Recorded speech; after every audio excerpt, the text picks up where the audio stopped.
اسلام میں جس کو اللہ تبارک و تعالیٰ نے عہدے منصب اور حکمرانی سے نوازا تھا، سیادت و قیادت عطا کی تھی، طاقت و قوت عطا کیا تھا،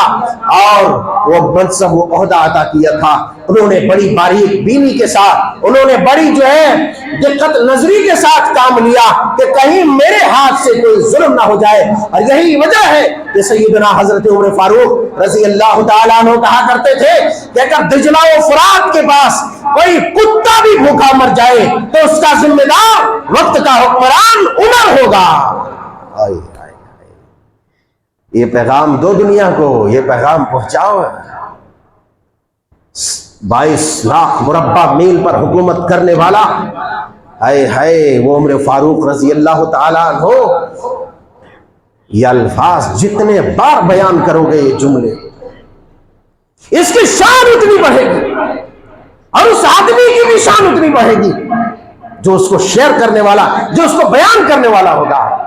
یہ کوئی معمولی بات نہیں ہے اللہ والوں، ذرا گہرائی، کہاں ہزاروں کلومیٹر دور دریائے دجلہ و فرات، بغداد، مدینے سے، مدینے میں حاکم موجود ہے، خلیفہ مدینے میں موجود ہے۔ کیا کہتے ہیں کہ اگر دجلہ و فرات کے پاس کوئی کتا بھی بھوکا مر جائے، کوئی انسان نہیں، کوئی انسان نہیں، کوئی کتا بھی بھوکا مر جائے تو اس کا ذمہ دار عمر ہوگا۔ یہی وجہ ہے کہ عدالت عمر میں سیدنا حضرت عمر رضی اللہ تعالیٰ عنہ، سیدنا حضرت عمر رضی اللہ تعالیٰ عنہ ایک دفعہ مدینے کے بازار میں پھر رہے تھے۔ مدینے کے بازار میں اب کے ایک چھوٹے سے ذمہ دار سے بات کرنے کے لیے چپل گھس جاتی ہے، جوتے ٹوٹ جاتے ہیں، ہم ملاقات نہیں ہو پاتی، اس کے چمچے یمچے اور اس کے قاردے سے مل مل کے رشوت دے دے کے بیچارے کی جیب خالی ہو جاتی ہے۔ اے قربان جاؤں، فدا ہو ابی و امی، سیدنا ابو بکر اور عمر فاروق رضی اللہ تعالیٰ عنہ مدینے کے بازار میں پھر رہے ہیں۔ دیکھا کہ ایک یہودی بوڑھا، کون؟ ایک بوڑھا یہودی، مسلمان میں کلمہ پڑھنے والا نہیں، اسلام کا ماننے والا نہیں، قرآن پر ایمان رکھنے والا نہیں، ایک یہودی بوڑھا، ایک بوڑھا یہودی۔ اور آپ جانتے ہیں دنیا کے بدترین اسلام دشمنوں میں سے یہودی سب سے بڑا کٹر دشمن ہے، نصرانی کٹر دشمن، مگر وہ یہودی بوڑھا مدینے کے بازار میں لوگوں سے خیرات کا طلب کر رہا ہے، بھیک مانگ رہا ہے کہ مجھے دے دو، مجھے خیرات دے دو، صدقہ دے دو۔ سیدنا امیر المومنین خلیفۃ المسلمین عمر فاروق رضی اللہ تعالیٰ عنہ نے کہا، اے بوڑھا شخص، تو کس لیے مانگ رہا ہے؟ تو کیوں بھیک مانگ رہا ہے؟ کیوں صدقہ و خیرات وصول رہا ہے؟ اللہ اکبر، بوڑھے کا جواب ہوتا ہے، بوڑھے کا جواب ہوتا ہے، میں گورنمنٹ کو ٹیکس ادا کرنے کے لیے، جزیہ بھرنے کے لیے اور اپنے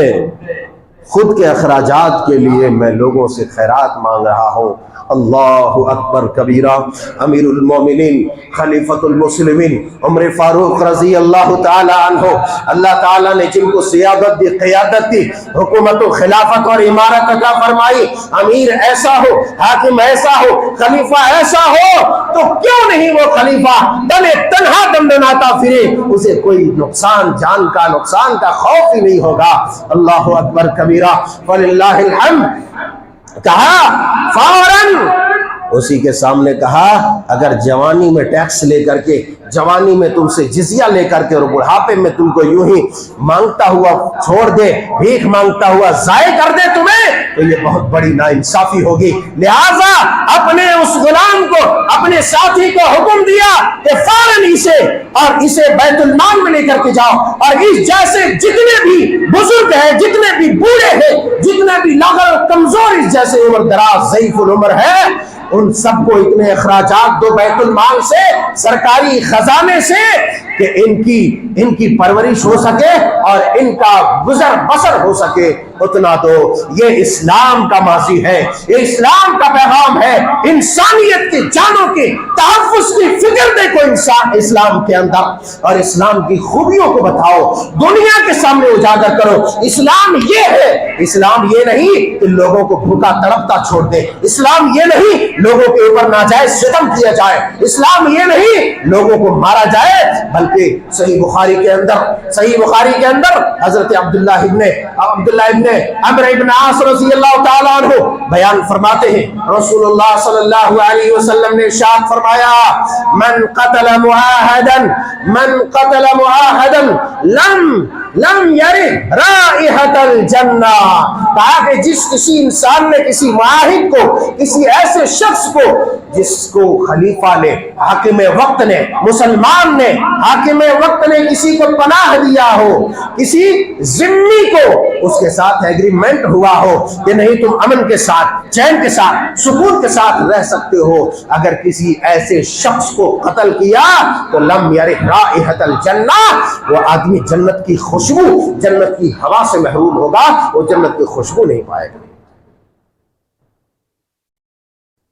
وَإِنَّ يُوجَدُ رِيحَهَا مِن مَّسِيرَةِ 40 عَامًا، باوجود اس کے جنت کی خوشبو 40 سال کی مسافت تک لوگ محسوس کریں گے، مگر وہ بدبخت آدمی جو کسی ایسے آدمی کو، جس کو مسلمان نے، اسلام نے پناہ دیا ہے، اگر ایسے آدمی کو قتل کر دے تو وہ جنت میں کبھی نہیں جائے گا، جنت میں جانا تو درکنار، جنت کی خوشبو بھی نہیں پائے گا۔ اسی لیے مسلمان اس ملک کے تحفظ کے لیے ہر آن، ہر لمحہ، ہر وقت کھڑا رہتا ہے، اور ملک کے ایک ایک ذرے کے لیے اپنی جان کی بھی قربانی دینے سے دریغ نہیں کرتا۔